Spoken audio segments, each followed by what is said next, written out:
Hello বন্ধুরা, কেমন আছো তোমরা সবাই? আশা করি অনেক অনেক ভালোই আছো। আর তোমাদের ভালোবাসায় আমিও অনেক ভালো আছি, কারণ তোমরা আমাকে যে পরিমাণে ভালোবাসা দিয়েছ এবং সাপোর্ট দিয়েছ তা আমি কোনোদিন ভুলতে পারব না। তাই তোমাদেরকে মজা দেওয়ার জন্য আবারও একটি নতুন গল্প নিয়ে হাজির হলাম, গল্পটি শোনার মতো। আশা করি ভালো লাগবে। 2 বছর পর বাবার বাড়িতে ফিরে এসে আমি একদম কল্পনাও করতে পারিনি যে এমন কিছু ঘটবে। মায়ের অনুপস্থিতিতে আমরা 2 বোনই ছিলাম বাড়িতে। বাবা প্রতিদিন রাতে মদ্যপ অবস্থায় ফিরে আসতেন এবং ছোট বোনকে তার ঘরে নিয়ে যেতেন। এতদিন পর যখন আমি বাড়ি এলাম তখন বাবার আচরণে কিছুটা পরিবর্তন দেখলাম। তিনি মদ খেয়ে আমাকে তার ঘরে নিয়ে যাওয়ার চেষ্টা করছিলেন, আর আমি কিছুই বুঝতে পারছিলাম না আসলে কি হচ্ছে। তিনি কোনো কথা না বলেই আমাকে তার ঘরে নিয়ে। বন্ধুরা, আজকের গল্পটা অনেক বেশি স্পেশাল, তাই সবাই রেডি থাকো। দয়া করে গল্পগুলো ভালো লাগলে ভিডিওটি লাইক, শেয়ার এবং চ্যানেলটি সাবস্ক্রাইব করো প্লিজ। আমি প্রিয়া 2 বছরের দাম্পত্য জীবনের পর বাবার বাড়িতে এসেছি। আসার পেছনে বিশেষ কোনো কারণ ছিল না। দীর্ঘদিন পর স্বামীও বলল যে বাবার বাড়ির খবর নেওয়া উচিত, তবে এতদিন না আসার মূল কারণ ছিল বাবার মদ্যপানের অভ্যাস। কিছুদিন আগে বাবার ফোন পেয়ে এই সিদ্ধান্ত নিলাম। বাবা জানে তিনি মদ ছেড়ে দিয়েছেন। তার মলিন মুখ দেখে এবং ছোট বোন তানিয়ার সাথে দেখা করার ইচ্ছা হলো। তানিয়া আগে হোস্টেলে ছিল, এখন একাদশ শ্রেণীতে পড়ে এবং মাত্র 2-3 মাস হলো বাড়ি ফিরেছে। বাড়িতে এসে বাবা আমাকে জড়িয়ে ধরলেন, যেন একটু বেশি স্নেহ দেখাচ্ছিলেন। তানিয়া দেখা করতে এলো, তবে তার মুখে কিছুটা অস্বস্তি ছিল। তানিয়া বাবাকে পানি দিতেও ভয় পাচ্ছিল, যা দেখে আমি বিস্মিত হলাম। জানি না সে কবে থেকে এতটা ভয় পেতে শুরু করেছে। বিশেষ করে বাবা তো এখন মদও ছেড়ে দিয়েছেন। সেদিন দাদু, বাবার বন্ধুর বাবা আমাদের বাড়িতে এসেছিলেন। তাদের পরিবার আমাদের খুব ঘনিষ্ঠ। বাবার বন্ধু মারা যাওয়ার পর দাদু নিয়মিত আসতেন। বাবাকে মদ ছাড়তেও তিনি উৎসাহ দিয়েছিলেন। সেদিন বাবা দাদুর সাথে বাইরে গিয়েছিলেন। যখন বাবা ফিরে এলেন তখন তার মদ্যপ অবস্থায় দেখে আমি বিস্মিত হলাম। দাদু বললেন, মেয়ে, তোমার বাবার খেয়াল রেখো তাকে।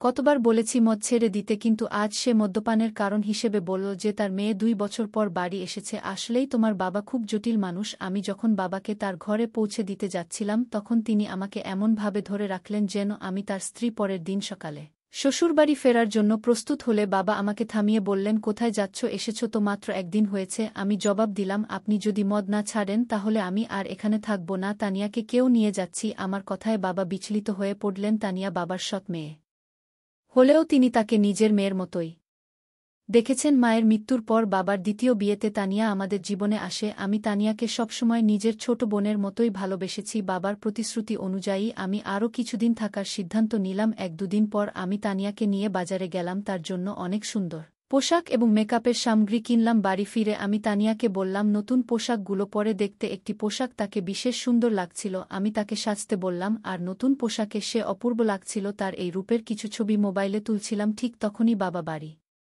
ফিরে এলেন। বাবা তানিয়াকে দেখে মুগ্ধ হয়ে গেলেন। তিনি কাছে এসে তার কাঁধে হাত রেখে বললেন, আমার তানিয়া এখন অনেক বড় হয়ে গেছে, কত সুন্দর দেখাচ্ছে। তবে বাবার কথায় তানিয়া কোনো প্রতিক্রিয়া ছিল না। মনে হচ্ছিল বাবার হাত তার কাঁধে রাখাটা সে একদমই সহ্য করতে পারছে না, আর সঙ্গে সঙ্গে সেখান থেকে সরে গেল। সেই রাতে আমি আর তানিয়া এক ঘরে শুয়েছিলাম। হঠাৎ ঘুমের মধ্যে দেখি তানিয়া কাঁদছে। প্রথমে ভাবলাম হয়তো কোনো দুঃস্বপ্ন দেখেছে, তাই ঘটনাটা এড়িয়ে গেলাম। কিন্তু কিছুদিন পর আবার দেখলাম একই ঘটনা। তানিয়া রাতে কাঁদছে। প্রতিদিন কি আর কেউ এত দুঃস্বপ্ন দেখে? তখন থেকেই আমার মনের সন্দেহ জাগতে লাগল। সেই রাতেই তাকে জাগিয়ে জিজ্ঞেস করলাম, তানিয়া কি হয়েছে? তুমি কেন কাঁদছ? সে বলল, কিছু না, হয়তো কোনো খারাপ স্বপ্ন দেখেছি। তার কথা শুনে আমারও ঘুম চলে গেল। কিছুক্ষণ আমি নৈশ বাতির আলো বসেছিলাম। হঠাৎ আমার দৃষ্টি পটল তানিয়ার দিকে। সে ঘুমের মধ্যে পাশ ফিরে শুয়েছিল। আমি খেয়াল করলাম তার শরীরের কিছু অস্বাভাবিক পরিবর্তন। আমার মনে হলো বিয়ের 2 বছর পেরিয়ে গেলেও আমার শারীরিক অবস্থায় তেমন কোনো পরিবর্তন আসেনি, কিন্তু তানিয়ার ক্ষেত্রে ব্যাপারটা সম্পূর্ণ আলাদা ছিল। তার শারীরিক পরিবর্তনগুলো স্পষ্ট ছিল। বাড়িতে ফিরে আমি লক্ষ্য করলাম তানিয়া সবসময় ঢিলে ঢালা পোশাক পরছে এবং নিজেকে আড়াল করে চলেছে। তখন বুঝতে পারলাম এর পেছনে নিশ্চয়ই কোনো কারণ আছে। মাত্র 7 বছরের একটি মেয়ের শরীরে এত পরিবর্তন কিভাবে হলো তা ভেবে আমি অবাক হলাম। কৌতূহলী হয়ে আমি তার কলেজের কয়েকজন বন্ধুর সাথে কথা বলি এবং জানতে চেষ্টা করলাম তানিয়ার কি কোনো বিশেষ বন্ধু আছে। সবাই এক কথায় জানালো যে মোটেও সে ধরনের মেয়ে নয়। সে কখনোই দায়িত্বহীন ছিল না। তবে সমস্যা কোথায় তা আমার বুঝতে হবে। সেই রাতে যখন আমি ঘুমাচ্ছিলাম হঠাৎ দেখি বাবা ঘরে এসে তানিয়াকে নিয়ে বাইরে চলে গেলেন। আমি সবকিছু চোখের আড়াল থেকে দেখছিলাম, কিন্তু কিছু বলতে পারলাম না। অনেকটা সময় পার হয়ে গেল, তানিয়া তখনও ঘরে ফিরছিল না। অবশেষে যখন সে ফিরে এলো আমি খেয়াল করলাম তার হাঁটা স্বাভাবিক নয়। সে বেশ অস্বস্তি নিয়ে চলাফেরা করছে। পরের দিন দুপুরে যখন তানিয়ার কলেজ থেকে বাড়ি ফিরল তখন আমি সরাসরি এই দেখার ব্যবস্থা এমন একসময় করেছিলাম যখন বাবা বাড়িতে ছিলেন না এবং আমি তাকে কিছু জানাইনি, কিন্তু যখন বাবা জানতে পারলেন তিনি ভীষণ রেগে গেলেন এবং বললেন, তুমি কি পাগল হয়েছ? তানিয়া মাত্র 7 বছরের মেয়ে, আর তুমি তার জন্য এখনই প্রস্তাব আনছ। যদি এখানে থাকতে না পারো তবে নিজের শ্বশুরবাড়িতে চলে যাও। বাবার এই প্রতিক্রিয়ায় আমি হতবাক হয়ে গেলাম, কারণ এটা তো কেবল সাধারণ একটি দেখাশোনা ছিল, বিয়ে ঠিক করিনি। বাবার প্রতি অতিরিক্ত মনোযোগ আমাকে চিন্তিত করছিল। যদিও আমি সরাসরি কিছু সন্দেহ করিনি, তবে তাদের আচরণ আমাকে রমস সন্দেহজনক লাগতে শুরু করছিল। তানিয়াকে প্রায় বাবার পিছনে ঘুরতে দেখতাম। বাবা আমার সাথে এত রাগ করলেও আমি শ্বশুরবাড়ি যেতে চাচ্ছিলাম না। দাদাজি, যিনি আমাদের বাড়ি থেকে 2টি বাড়ি পড়ে থাকতেন, আমাদের মধ্যে এই সমস্যা লক্ষ্য করেছিলেন। তিনি বাবাকে বোঝানোর চেষ্টা করলেন যে মেয়ের সাথে এমনভাবে কথা বলা উচিত নয়, কিন্তু বাবা কারও কথা শোনার মতো অবস্থায় ছিলেন না এবং রেগে নিজের ঘরে চলে গেলেন। তার পেছনেই তানিয়া এক গ্লাস পানি নিয়ে ঘরে ঢুকে গেল। যেন বাবার প্রতি তার অতিরিক্ত খেয়াল ছিল। দাদাজি আমাকে বললেন, প্রিয়া, যদি তোর বাবার এই আচরণ পছন্দ না হয় তুই নিশ্চিন্তে শ্বশুরবাড়ি চলে যা।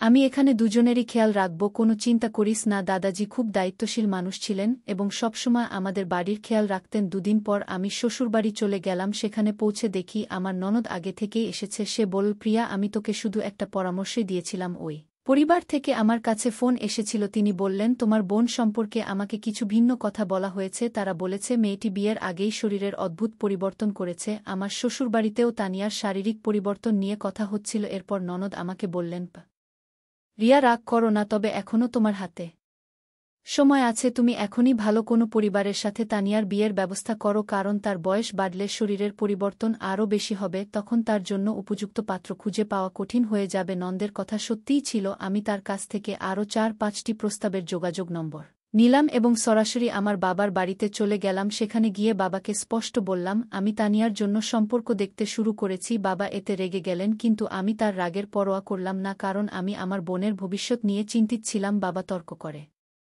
বললেন, তানিয়ার বিয়ে হয়ে গেলেও আমি কিভাবে এই বাড়িতে একা থাকব? তোমার মা চলে যাওয়ার পর তানিয়া আমার জন্য মায়ের মতো হয়ে উঠেছে। বাবার কথা শুনে আমি কিছুটা বিরক্ত হয়ে বললাম, আপনার স্ত্রীর মতো বলতে চান? মানে সে খুব যত্নশীল। তিনি সঙ্গে সঙ্গে কথা ঠিক করে বললেন, মানে সে আমার খুব খেয়াল রাখে। তার বিয়ের পর আমার দেখাশোনা কে করবে? আমি বাবাকে বললাম, আপনার পেনশন তো আসে, আপনি একজন সেবিকা রাখতে পারেন যিনি 2-4 ঘণ্টা আপনার যত্ন নেবেন। আসলে বাবাকে বোঝানোর প্রয়োজন ছিল না, কারণ তানিয়া সবসময় আমার কথা শুনত। আমার দেখা 4-5টি সম্পর্কের মধ্যে একটি পরিবার তানিয়াকে পছন্দ করেছিল। সেই পরিবার আমাদের শহরেই ছিল এবং ছেলেটি একটি বড় কোম্পানিতে চাকরি করত। তানিয়ার 8 বছর হতে এখনও 8 মাস বাকি ছিল। তবে আমি কাউকে কিছু না জানিয়ে সেই সম্পর্কটি ঠিক করে দিলাম এবং দ্রুত তার বিয়ে দিয়ে দিলাম। তানিয়ার বিয়ে হয়ে যাওয়ায় আমি আবার নিজের মনে শান্তি পেলাম। হ্যাঁ, কিন্তু আমি যেমনটা ভেবেছিলাম তেমন কিছুই হয়নি। বিয়ের প্রথম রাতের পরেই 2য় দিনেই তানিয়া বাড়ি ফিরে এসেছিল। তার স্বামী রাগ করে তাকে বাড়িতে রেখে চলে গিয়েছিল,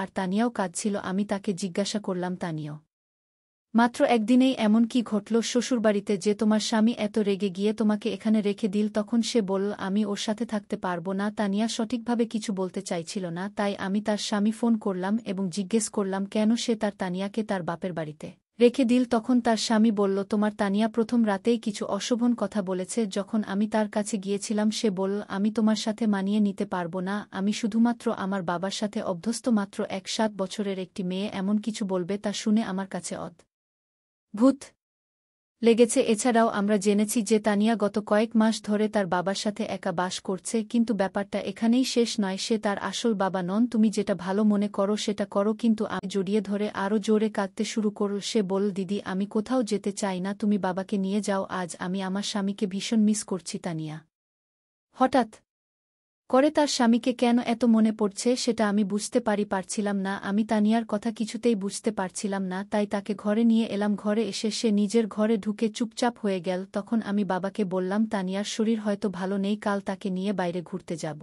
বাবা সেদিন ছুটিতে ছিলেন, কিন্তু হঠাৎ মনে পড়ল জরুরি কিছু কাজ বাকি আছে। তিনি বললেন, তোমরা ঘুরতে যাও, আমি কাজে যাচ্ছি। বাবার আচরণ আমার কাছে অদ্ভুত লাগলো। তিনি বাড়িতে থাকার কথা বলেছিলেন, অথচ এখন কাজের অজু দিচ্ছেন। তানিয়া বলল, আমি যতই অসুস্থ থাকি তোমাদের সাথে বাইরে যাব। আমি জানতাম তার শরীর ভালো নেই, তাই বললাম, আজ তুমি বিশ্রাম করো, কাল আমরা বাইরে যাব। পরে বাবা আর তানিয়া আমাদের সাথে বাইরে গেলেন না, কিন্তু আমি আর আমার স্বামী ঘোরার পরিকল্পনা বাতিল না করেই বেরিয়ে পড়লাম। সন্ধ্যায় তানিয়া স্বামীকে নিয়ে বাড়ি ফিরে দেখি তানিয়ার ঘর থেকে কিছু অদ্ভুত আওয়াজ আসছে। তার সেই আওয়াজ শুনে আমরা ভীষণ ভয় পেয়ে গেলাম। আমরা দৌড়ে তার ঘরের কাছে গেলাম, কিন্তু ঘরের দরজা ভেতর থেকে বন্ধ ছিল। আমার স্বামী দরজাটা ভেঙে ফেলল, আর ভেতরে যা দেখলাম তা দেখে আমরা যা দেখলাম তাতে আমরা গভীরভাবে বিচলিত হয়ে পড়েছিলাম। আমার 7 বছরের বোন তানিয়া এমন একজন বৃদ্ধের সাথে ছিল যার আচরণ একেবারেই অনুচিত ও অপ্রত্যাশিত ছিল। সেই দৃশ্য দেখে আমার স্বামী প্রচণ্ড রেগে গিয়ে সরাসরি সেই ব্যক্তির দিকে এগিয়ে যায় এবং তাকে জিজ্ঞাসা করতে শুরু করে। যখন আমরা বাড়ি থেকে বাইরে ছিলাম তখন শুধু বাবা আর তানিয়া ছিল ঘরে, কিন্তু যেটা ঘটছিল তার কেন্দ্রে ছিল এক প্রবীণ ব্যক্তি যিনি প্রায় 6-0 বছরের। আমি বাবার ঘরে গিয়ে দেখি তিনি সম্পূর্ণভাবে অচেতন অবস্থায় পড়ে আছেন। ঠিক সেই মুহূর্তে তানিয়া আমার কাছে ছুটে এসে জড়িয়ে ধরে। আমি তাকে শান্ত করে জিজ্ঞেস করলাম, তানিয়া আসলে কি ঘটছে? এই ব্যক্তি কি তোমার সাথে এর আগেও এমন কিছু করেছে? তানিয়া চোখ মুছতে মুছতে বলল, হ্যাঁ দিদি, দাদু অনেকবার আমার প্রতি অন্যায় আচরণ করেছে, এমনকি গতকাল রাতেও তার আচরণ খুবই খারাপ ছিল। দাদু বাবাকে কিছু টাকা ঋণ দিয়েছিলেন, কারণ বাবার বাজে অভ্যাসের জন্য আমাদের বাড়িটা প্রায় বিক্রি হওয়ার পথে ছিল। তখন দাদু আমাদের সাহায্য করেছিলেন। বাবা সেই ঋণ শোধ করতে না পারলে হয়তো আইনগত সমস্যায় পড়ে যেতেন। সে সময় আমি ভেবেছিলাম দাদু একজন ভালো মানুষ, কিন্তু পরে বুঝতে পারলাম তার আসল চেহারা অন্যরকম।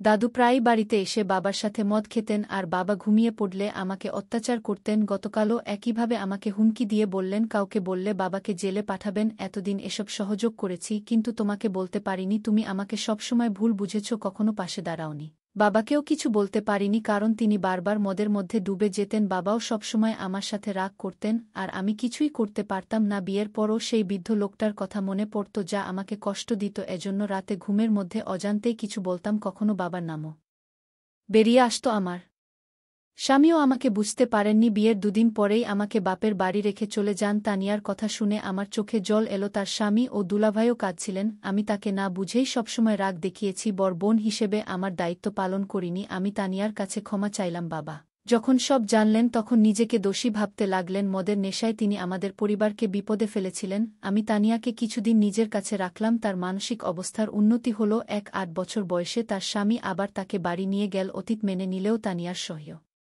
করা কষ্টের পূরণ আমাদের কারও পক্ষে সম্ভব ছিল না। আমরা সেই বৃদ্ধ লোকটাকে পুলিশের হাতে তুলে দিলাম এবং সে শাস্তি পেল যা তার প্রাপ্ত ছিল। বন্ধুরা, বাচ্চাদের যত্ন ও ভালোবাসা গুরুত্বপূর্ণ। পরিবারের সবাই মিলে নিয়মিত কথা বলা ও নজর রাখা উচিত, যাতে তারা সুখী থাকে এবং কোনো চাপের মধ্যে না থাকে। গল্পটা কেমন লাগলো জানাতে ভুলবে না। আরও মজার রোমান্টিক গল্প শুনতে চাইলে ভিডিওটি লাইক, শেয়ার এবং চ্যানেলটি সাবস্ক্রাইব করতে এবং বেল আইকনটি ক্লিক করতে ভুলবে না। ধন্যবাদ।